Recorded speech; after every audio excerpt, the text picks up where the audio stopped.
All right, welcome everyone. This is the pre-competition webinar for tennis for the Fall Sports Festival coming up shortly.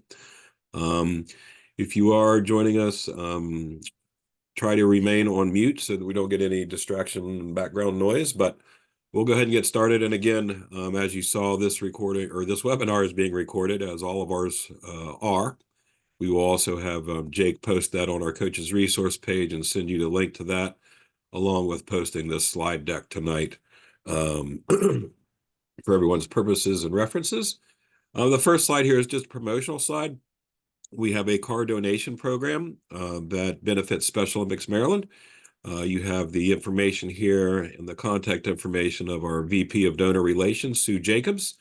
If you have any questions about that, or if you know of anyone who's looking to get rid of an older vehicle or a new vehicle, if it's a really nice one, you can call me. But if there's any old vehicles or anything that people are looking to donate, you can use this information. This will be included in the slide deck in the recording as well. So just wanted everyone to be aware of that, and we'll go ahead and get started here with the information you're hopefully joining us for tonight. Hello everybody. For those who don't know who I am, my name is Jake Novick. I am the sports director here with Special Olympics Maryland, who is in charge of tennis this year. Unfortunately, Jeff Abel will not be able to join us tonight or at Fall Sports Festival. He'll be attending the NIT in Hilton Head, but he is our competition director and one of our main go-tos for any rules questions. Also joining us tonight is Steve Bennett, Senior Director of Sports and Competition. And then Mike Sarnowski was not able to make it tonight, but he's our VP of Sports and will be on site at Fall Sports Festival as well.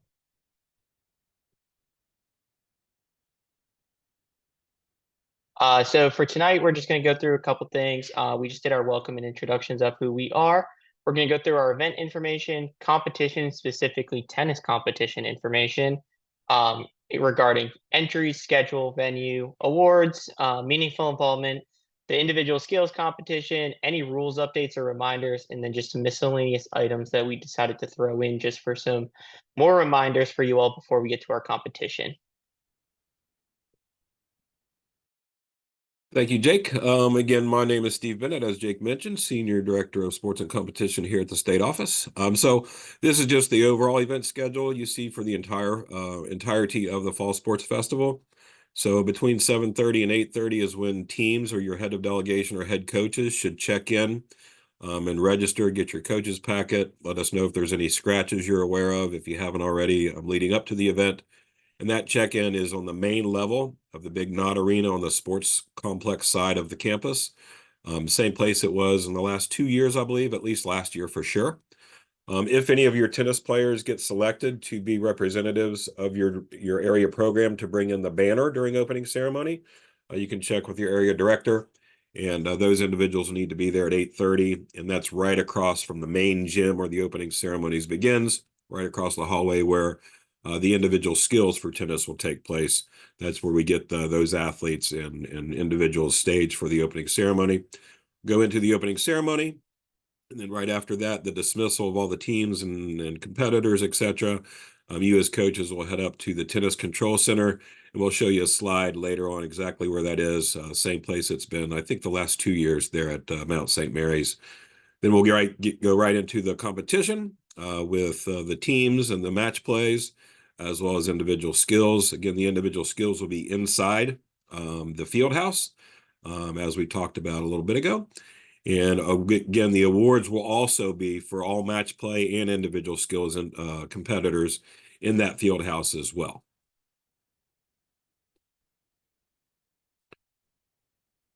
Next slide, just some general information. Similar to years past, the lunches will be distributed based on the submissions that you as coaches submitted to Jake for your lunch orders. You can check with the venue directors and Jake or whoever that has a radio or whatever. Once the lunches are there, they will make an announcement, let you guys know that you as the coach can come pick up the lunches for your competitors and then distribute them accordingly. We won't be giving out individual lunches, things of that nature. It'll all be coming as one big area program or county program distribution. Families and spectators, they're on their own for meals. We don't provide meals for spectators and things of that nature. But we did just get confirmation today that Frederick County, as the host county program, has been given permission to do some concessions. But that will be down away, kind of away from tennis a little bit. It'll be down by the fields where flag football will be taking place and long distance running. I know last year they had, I think it was some hot dogs, things of that nature. I think they did a little grill out, chips, candy bars, some sodas, water, things of that nature. So if you want to let people know, they can do that, or they can bring their own or go to local establishments in the area.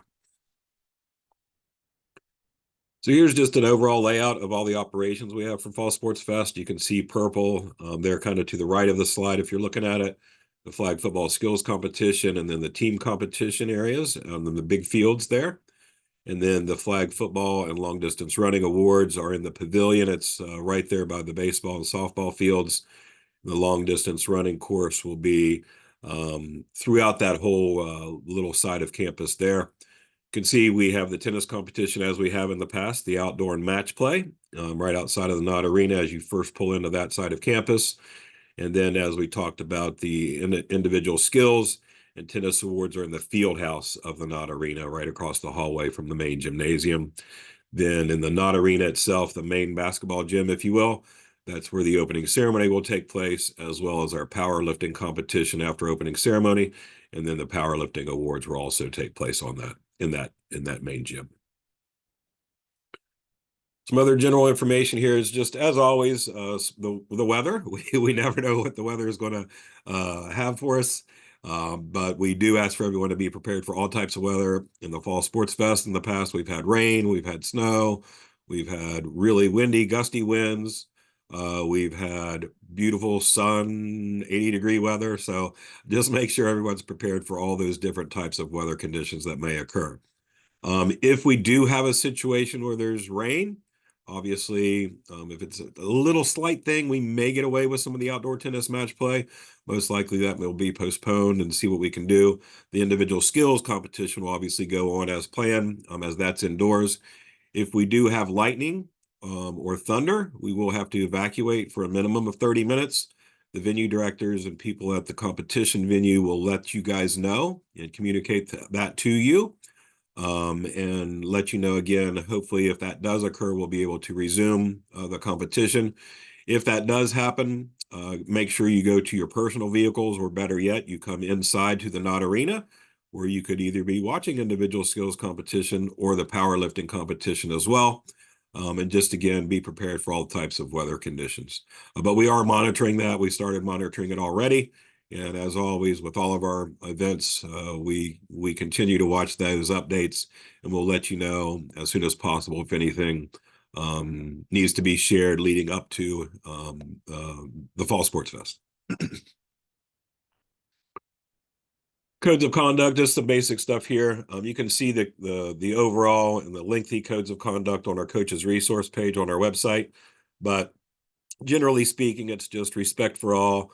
Volunteers, other coaches, competitors, management team personnel, officials, act professionally. We don't tolerate any curse words, profanity, that type of thing. There is to be no alcohol, tobacco, or vapor use at the competition venues, or under any influence of any drugs or alcohol as well. And again, we just want to make sure that everyone's in a healthy and safe environment, and that we respect that at the competition venues.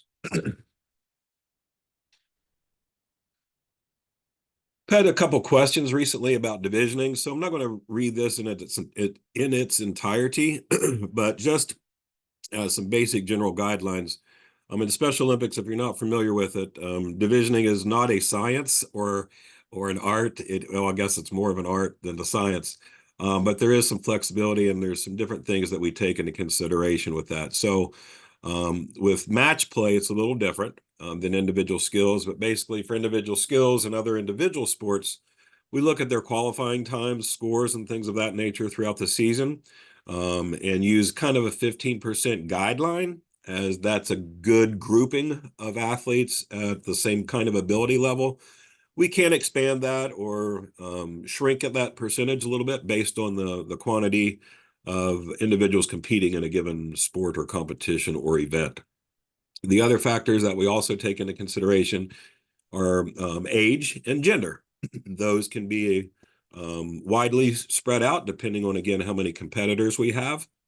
But the overall thing that divisioning takes into consideration is you need to have, or the goal is to have a minimum of 3 and as many as 8. And we like to get as many as more athletes in a given division as much as possible to create a really good, exciting competition experience for everyone involved.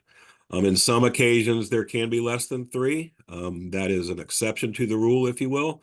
Again, that's based on the scores, age, and genders, and seeing how we can group those together. So on occasion, there can be less than 3. There will never be more than 8 in a division.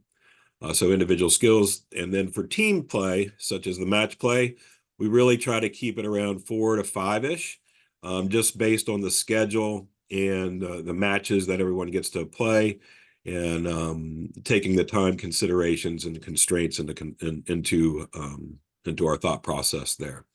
So the competitions and what divisioning does is tries to create a equitable and fair chance for everyone who's competing to excel. What excel doesn't mean is that everyone has a chance to win a gold medal. Typically, in a given division, the possibilities exist, but in some cases, based on the sport and based on the event, it would be really tough for someone to win a gold. But again, as a coach, your job and your philosophy should be to help the athletes prepare for life through sport. And if they have a chance to win the gold medal and they actually win the gold medal, great. Win with sportsmanship-like behavior. And if they happen to not get a medal, they get 4th or 5th place. Again, accept that award based on sportsmanlike behavior. So the next slide here talks about you as a coach and those kind of aspects. As I think everyone knows, the Special Olympics oath is let me win, but if I cannot win, let me be brave in the attempt. And again, our goal is to have every competitor have a good competitive experience. And again, sometimes the divisions can be tough, but so is sport. And I know growing up, I got my butt kicked several times, and I also did some butt kicking. So it's all part of the sport. But again, those divisions are created to create a good competitive experience. So just wanted to share that with anybody so that you can also let parents and other individuals know that if they're not aware of how divisioning works. With that, I'm going to turn it back to Jake, I guess, to get into some tennis more specific information, and I'll maybe back with you later. If you do have any questions, you can put that in the chat function. I will be monitoring that while Jake speaks, and then we'll take those. I'll try to answer those questions that I can, and if not, I may stop Jake, depending on how the presentation goes, to address a question that anyone may have. Thank you. Back to you, Jake. Thanks, Steve. So on this slide, we have our tennis entries for individuals who will be competing this year at Fall Sports Festival. As you can see, we have 22 athletes in our individual skills competition, and then the breakdown for levels 2 through 5 listed below. This is the information that we're going to use to decide our divisioning based off of how many teams we have, how many singles players, this, that, and the other thing. As Steve mentioned earlier, this is where we're going to get most of our data from, along with the rosters and teams assessments that were submitted to me earlier this season. As Steve mentioned, the overall schedule, we also have the tentative schedule for the tennis schedule here, with delegation registration happening from 7:30 to 8:30, the opening ceremony, coaches meeting starting at 9:45, or 10 o'clock as it is here, and then individual skills we'll check in at the field house starting at 10:15, and then match play and individual skills will be starting roughly around the same time. With only 22 athletes in individual skills, that should wrap up much quicker than match play. We have Mark Sunkel, our IUS skills director, to help facilitate skills this year at Fall Sports Festival. If you were at the Montgomery qualifier this past weekend, he was the individual running skills there. Approximately at 11:15, lunches will be available. Like Steve mentioned, there will be an announcement made from either myself or another individual at the venue, letting you know that letting the coaches know that they're able to go pick up lunches at the designated area and then distribute those by team. Right now, our tentative departure is 3 p.m. That might change based off of the schedule, and we will update you all as that comes along. So now we have a more zoomed in view of our tennis venue, specifically at Mount St. Mary's. As you can see in the bottom part of the screen is our individual skills competition and our awards area. That is inside the sport court complex, I guess you can call it, within the Knott Arena that is directly across from the gym of the opening ceremonies. At the top of your screen, we have 8 tennis courts that we'll be utilizing. These are the same courts that we've been utilizing for the past couple years and will continue to utilize as long as we can. In the yellow, we have our delegation seating and our spectator seating in the red. In between those two colors is a giant hill. Please have your delegation sit at the bottom of the hill closest to the fence line for them to have easy access to the staging area and the score and control center tent so we can get them on the courts as efficiently as possible. The spectator seating is at the top of the hill. This gives them the best view of the competition, and it will not impede for us if we're trying to find athletes quickly to get them onto the court. As mentioned, our awards will be inside for both match play and individual skills. This is the best vicinity and best area that we can have been able to utilize, and this is where it was in the past couple years, if I recall correctly. They will be awarded by division or by individual skills division once the entire division has concluded competition. If a division has 2 or 3 matches at the beginning of the day and they're done before lunchtime, they can get their awards before lunchtime. If they're matches that are spread out throughout the day, please be patient as we're completing all match play and getting the awards awarded correctly.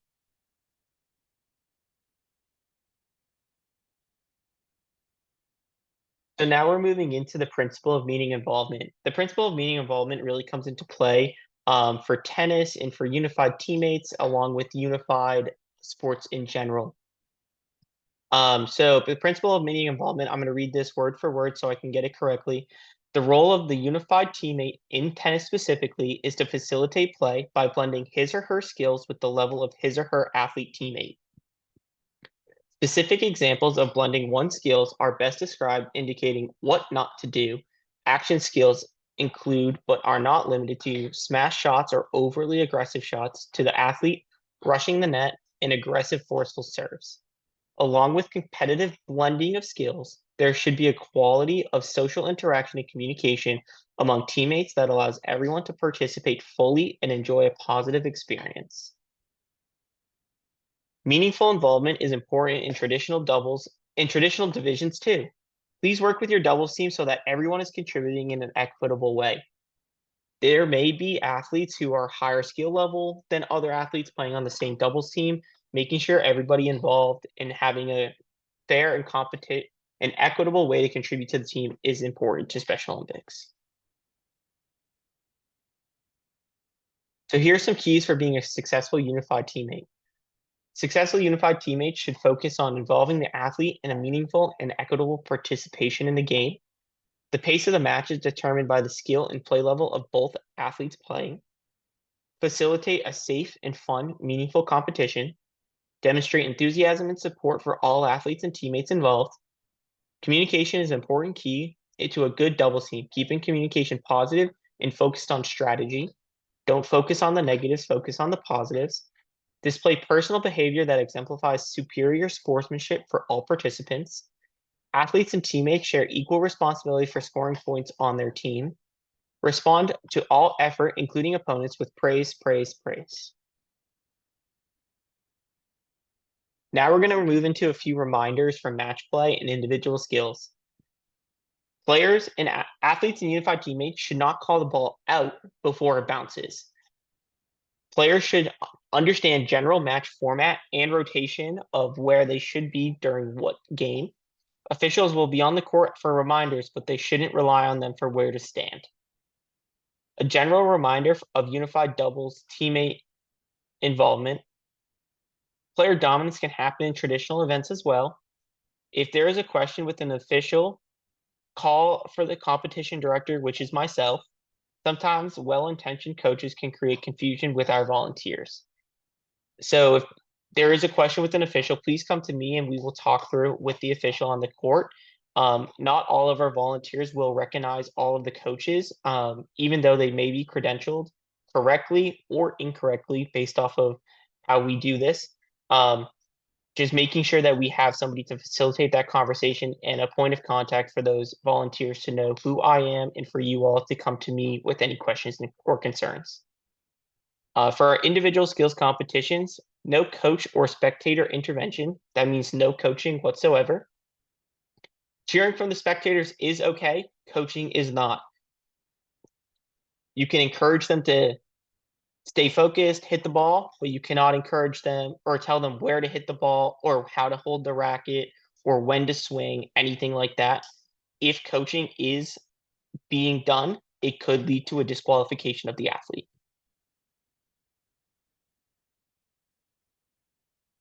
So for our individual skills competition, only one round of individual skills will be played in the 2024 Fall Sports Festival. Divisions will be decided based off of scores from the season. Most of these scores, if not all of these scores, have been already submitted to myself and have been inputted into GMS. The divisions will be based off of the 3 criteria that Steve mentioned earlier: gender, age, and score. Again, awards will be earned according to the athlete's performance from competition. No family, spectators, coaches, or delegation volunteers will be allowed on the courts during competition. For our match play, this is important to remember. All matches will be one 8-game pro set. I believe this is a change from the preseason webinar, but based off of the time and consideration of our facility space, the decision has been made to go with an 8-game pro set. To win the pro set, you must win 8 games by a margin of 2. You cannot win 8-7. It would have to be 9-7. You could win 8-4, 6, or not 6. Wow, 8-6, but it has to be by a margin of 2. There will be no ad scoring. On deuce point only, athlete to athlete and partner to partner will be your serving spots. If we go to an 8-8 tie for our 8-game pro set, a 7-point tiebreak will be played at 8-8. If there is any confusion on this, please come talk to me during the competition and I will help the volunteers work through this to make sure that we are having fair and equitable play. Scorecards must be signed by a coach, returning them to the main scoring table. If the card is not signed, we will not send them to the awards until this is done. Please work with me if you would like a unified teammate or a registered volunteer to sign in place of a coach. This could be an assistant coach, a sport volunteer, anybody that was listed on your team roster. And we will make sure that they are eligible to sign the scorecard. This needs to be done before signing the scorecard. I need to be aware of this before the scorecard is turned into me. So some uniform requirement reminders. Proper tennis attire must be worn at all times. Formal style or dressy style pants and blue jeans are not allowed. Players should wear loose-fitting gym shorts or conventional tennis shorts. For female participants, a tennis skirt is allowed. Players must have bottom garments with pockets. This is helpful for them to hold multiple tennis balls during their serves. Note, sweatsuits will not be allowed to be worn during competition unless needed due to weather conditions. If worn, they must be under the uniform and matching the doubles heat if you're playing doubles. If players have sweatpants to put on, if it gets cold, please make sure they have pockets. Tennis shoes are required, no black-soled shoes, so tennis shoes that are non-marking shoes. Doubles teammates must have the same uniform, and collared tennis uniforms are recommended to be worn at all competition by all competitors during competition. A non-collared shirt is acceptable if it is appropriate tennis attire. Dick, I may step in here if you want to go ahead to the next one. Yeah, just on the uniforms there.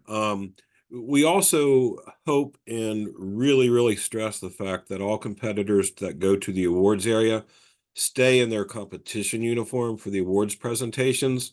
From a pictures perspective and from a professional perspective, we have seen individuals who after the match go change into t-shirts or jeans and things of that nature. And we really want those awards presentations and those award ceremonies to be as distinguished as possible in their proper uniform. So just help us keep an eye on that with your teams and competitors. Thank you.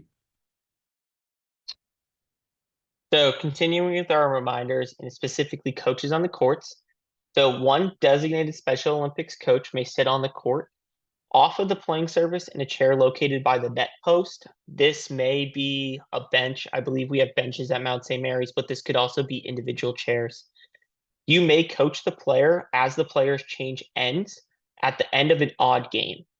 You may not coach the player or athlete after the first game of each set and not during the tiebreak game.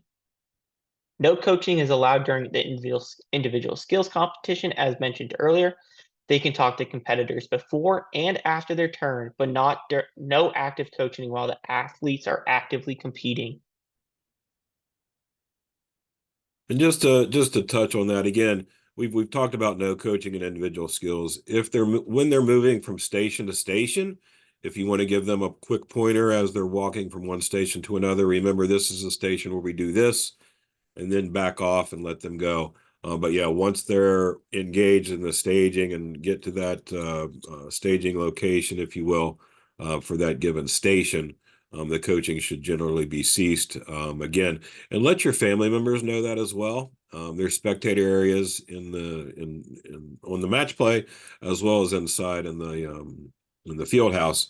And we really have had situations. I'm not sure at tennis skills, but in other sports, I know we've seen it where the families are very well intentional or intended, but they do give some instructional advice to a competitor, and that could cause disqualification. Nobody wants to disqualify an athlete because somebody was trying to be helpful. So again, just remind your parents and spectators, hey, cheer them on, that kind of stuff, but don't give them any instructional verbiage or anything like that while they're competing, because again, we would hate to have to disqualify someone for something like that. There's just a few more miscellaneous reminders for everybody. Protest procedures. Protests are to be filled out at the tennis control center by a head coach within 30 minutes of the posted results. Appeals can be filed to the Games Control Center, which is inside the Knott Arena.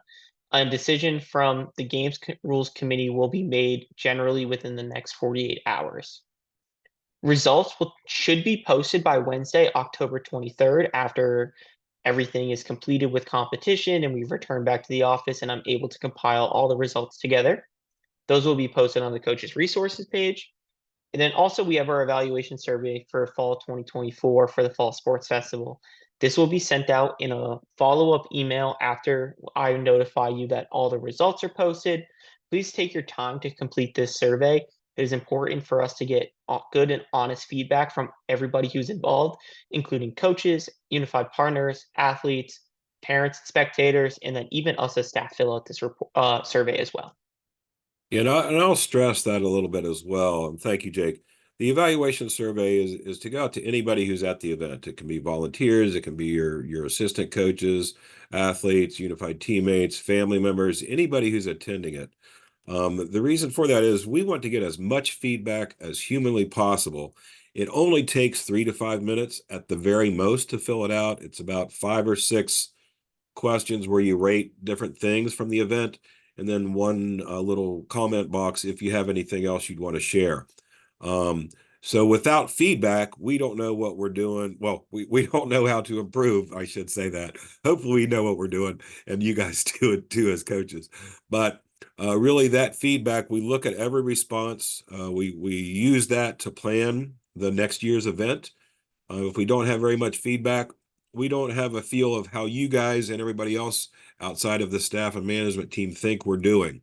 The comment section, again, don't just say, hey, I didn't like the way you did this, period. If there's something you think that you want to suggest that that you would like to see changed, please provide a suggestion on how you would like to see that changed. Similarly, if there's things you liked that were happening, let us know that too. I'll give an example. Years ago, we had these evaluations, and we had feedback from about 10 people who didn't like a certain food that was being served at an event. So the next year we changed it to something else, and we had 60 people the following year say, "Why the heck did you change the food? We loved it last year." Well, you didn't tell us. We only heard from the people who didn't like it. So, we want all honest feedback, the good and the ways for improvement. And again, if you think there's something we should improve upon or think, let us know your suggestions. We really do look at those reports and take them very seriously. So, as coaches, please encourage your families and spectators and competitors and everybody from your program to really take the 3 to 5 minutes to fill it out. It's extremely important to us to know where we stand and what we need to work on to improve.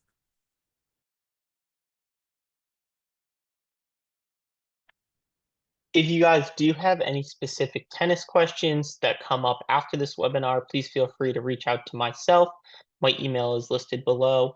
Any questions related to any of the other sports happening this fall, please find the information listed below for the other sports directors who will be leading sports at Fall Sports Festival, and Julie, who will be leading cycling, which is at a later date.